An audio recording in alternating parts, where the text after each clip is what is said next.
Welcome back, family, to day 26 out of 30. My name is Adam. Today, I felt called to speak about the importance of what we consume. And I use the word consume or consumption in regards to not only food and the drinks, but also the content, the conversations, anything that we enter into our mind, body, and then in turn our energetic field is what I refer to when I say consumption. We can really negate so much stagnant, dense energy just by being mindful and conscious of the things we are consuming.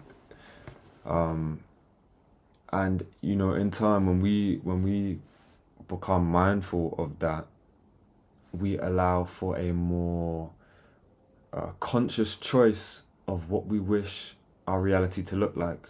For it's the frequencies we hold in our energetic field, the information that we hold within that field that gets reflected into reality and then comes back to us.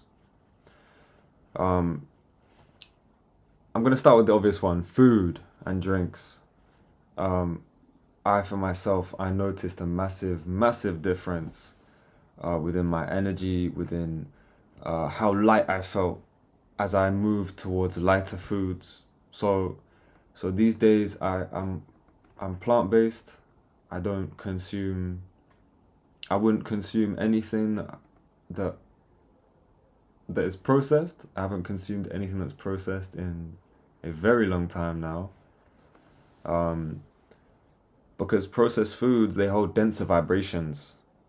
There's so much chemicals, preservatives that really lowers the vibration of that product. And then we go ahead and eat it, lowering our vibration, making our frequency denser.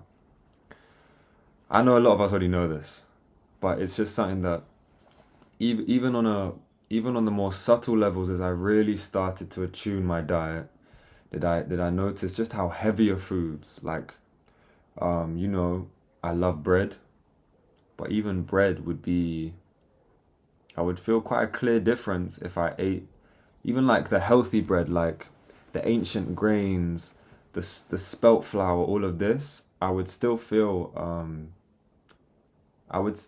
a type of difference within the density I was holding. How light your diet is how light you will feel energetically. And that doesn't mean don't eat a lot. It just means what is the vibration of the foods you are consuming? Where have they come from? How have they been handled? So many times people don't think about even the people preparing our foods, the vibration they are holding as they are making it. It's going onto our food and then you're eating it.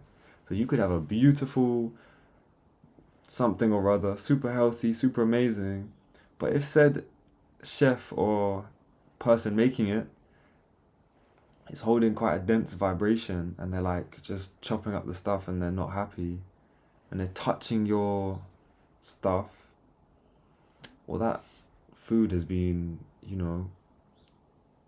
I was going to say infected. That sounds way too heavy. But that food has, been slightly tarnished. And that comes to the importance of blessing our food and, sort of clearing any negative, denser vibrations from the food we eat before we consume it. I think maybe one of the most important things to be mindful of is the media, the content we consume, the content we gobble up, the frequency, the ideas, the concepts, the emotions displayed within the media we watch, view, read, listen to. This is literal subconscious programming, like literally to the most. It's like the clearest thing.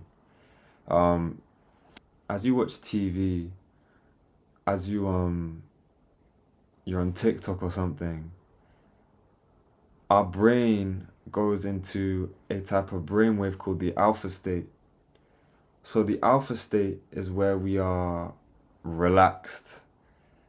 It's where access to the subconscious mind becomes much easier.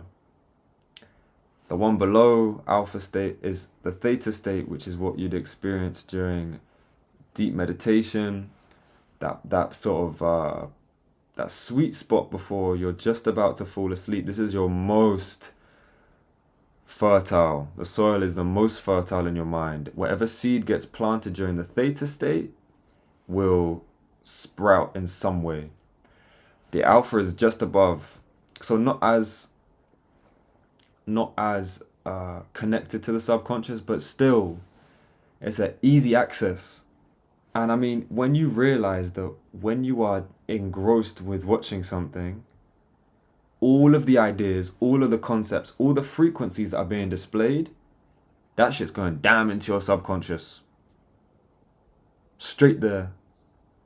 Your subconscious is where everything gets expressed from. It's one to be conscious of.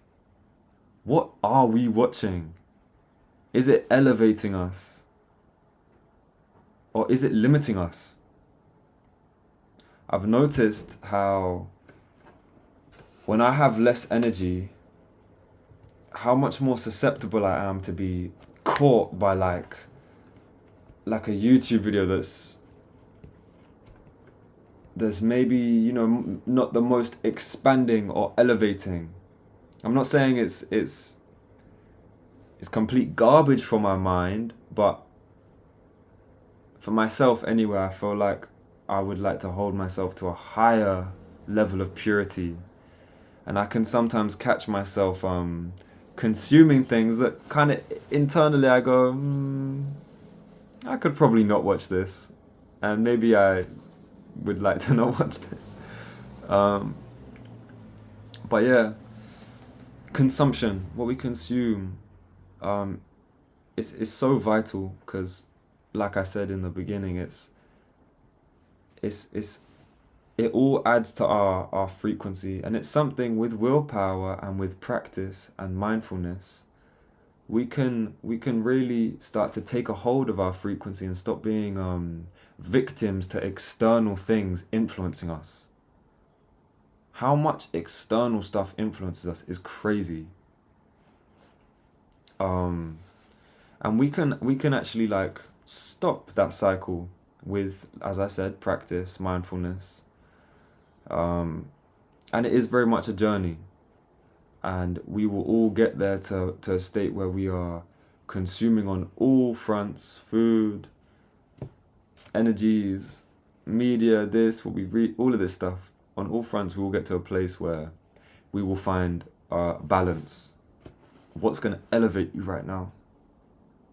What's going to limit you? My family, thank you so much for being here. I'll see you guys very soon.